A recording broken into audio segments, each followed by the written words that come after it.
Hello শিক্ষার্থীরা, employ এডুকেশনের পক্ষ থেকে তোমাদের জানাই আন্তরিক শুভেচ্ছা ও অভিনন্দন। তো শিক্ষার্থীরা, ইতিমধ্যে তোমরা তোমাদের চতুর্থ অ্যাসাইনমেন্ট পেয়ে গেছো। তো দেখো, এখন আমরা তোমাদের সপ্তম শ্রেণী বাংলাদেশ ও বিশ্ব পরিচয় এর অথবা সমাজ যে সাবজেক্ট আছে, এই সাবজেক্টে একটা অনুরূপ অ্যাসাইনমেন্ট আমরা তৈরি করব। তো শিক্ষার্থীরা, এক্ষেত্রে তোমরা এখান থেকে হুবহু কপি না করে একটা ধারণা নিয়ে নিজে থেকে লেখার চেষ্টা করবে। তো দেখো শিক্ষার্থীরা, যদি তোমরা হুবহু কপি করো, এক্ষেত্রে তোমাদের খাতাটা যথাযথ মূল্যায়ন হবে না। তো দেখো শিক্ষার্থীরা, এখানে তোমাদের যে অ্যাসাইনমেন্ট, এখানে দুইটা টাস্ক দেওয়া আছে, একটা 1 এবং 2 তোমাদের পঞ্চম অধ্যায় এবং ষষ্ঠ অধ্যায় থেকে।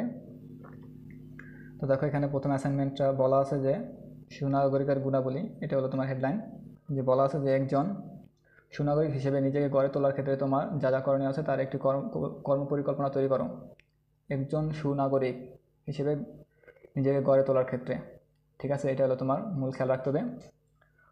এবং দেখো, দ্বিতীয় নম্বর হলো তোমার এলাকায় নির্বাচনের সময় যেসব নির্বাচনী আচরণবিধি পালন করা হয় তা বর্ণনা করো।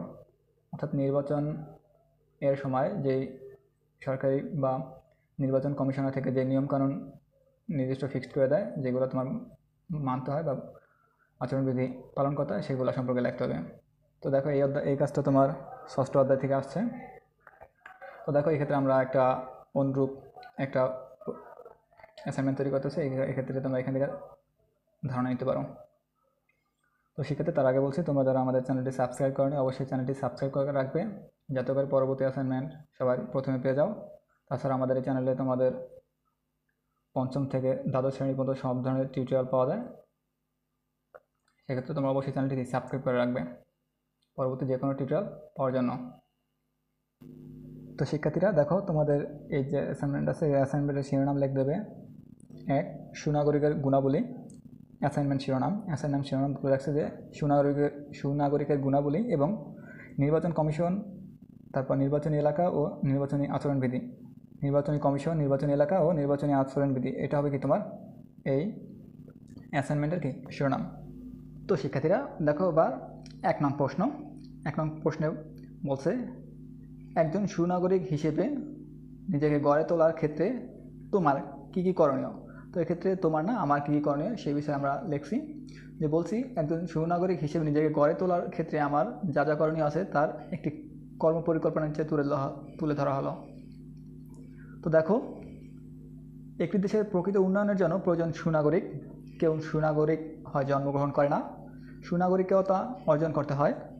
সুনাগরিকের কতগুলো গুণ বা বৈশিষ্ট্য রয়েছে, এগুলো অর্জনের মাধ্যমে নাগরিক সুনাগরিকে পরিণত হতে পারে।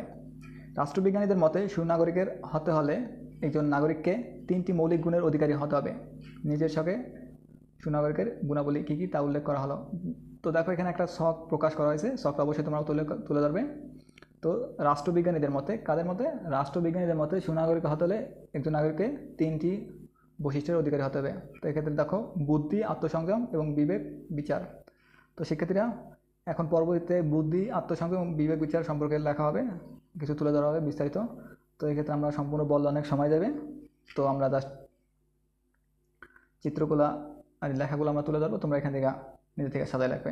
হুবহু কপি করবে না, এখান থেকে নিজে থেকে সেই সাজায় লেখার চেষ্টা করবে। তো শিক্ষার্থীরা দেখো, যেই 3টি বিষয়, বুদ্ধি, আত্মসংযম, বিবেক বিচার, আর কি বৈশিষ্ট্য, 3টি বৈশিষ্ট্য কি? বুদ্ধি, আত্মসংযম এবং বিবেক বিচার। তো এই সম্পর্কে আমরা কিছু কথা উল্লেখ করছি। এক্ষেত্রে তোমরা এখান থেকে নিজে থেকে কিছু কিছু কথা সাজায় সাজায় লিখবে।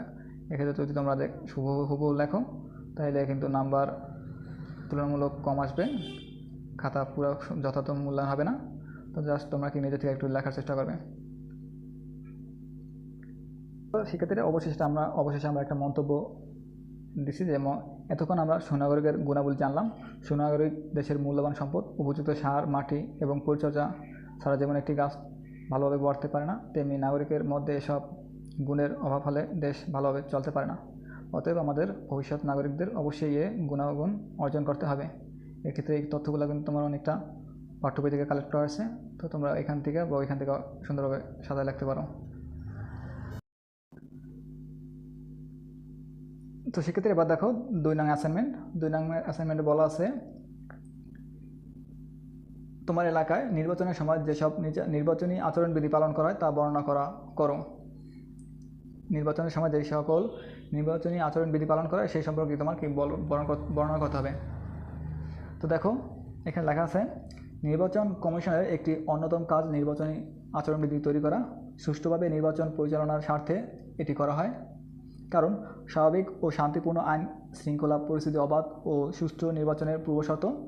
আমার এলাকায় নির্বাচনের সময় যেসব নির্বাচনী আচরণবিধি পালন করা হয় তা বর্ণনা করা হলো। এক্ষেত্রে তথ্যগুলো কিন্তু তোমার বই থেকেই নেওয়া। তো দেখো, মনোনয়নপত্র জমা দেওয়ার সময় সমাবেশ বা মিছিল করা যাবে না, দেয়ালে বা অন্য কোথাও কোনো কিছু লেখা বা পোস্টার লাগানো যাবে না, কোনো রাস্তায় বা সড়কে জনসভা করা যাবে না, তারপর রশিদে পোস্টার বা প্লেকার্ড ঝোলানো যাবে না, প্রচারের জন্য কোনো গেট তৈরি বা আলোকসজ্জা করা যাবে না, মোটরসাইকেলে বা কোনো যানবাহনে মিছিল করা যাবে না, নির্বাচনী ক্যাম্পে ভোটারদের কোনো উপহার, খাদ্য বা পানীয় পরিবেশন করা যাবে না।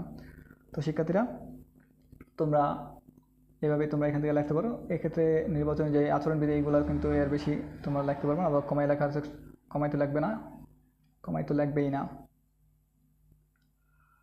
সেক্ষেত্রে তোমরা আমাদের চ্যানেলটি অবশ্যই সাবস্ক্রাইব করে রাখবে পরবর্তী টিউটোরিয়ালটি পাওয়ার জন্য, এবং অবশ্যই লাইক এবং কমেন্ট করে রাখবে যদি কিছু অতিরিক্ত জানার থাকে।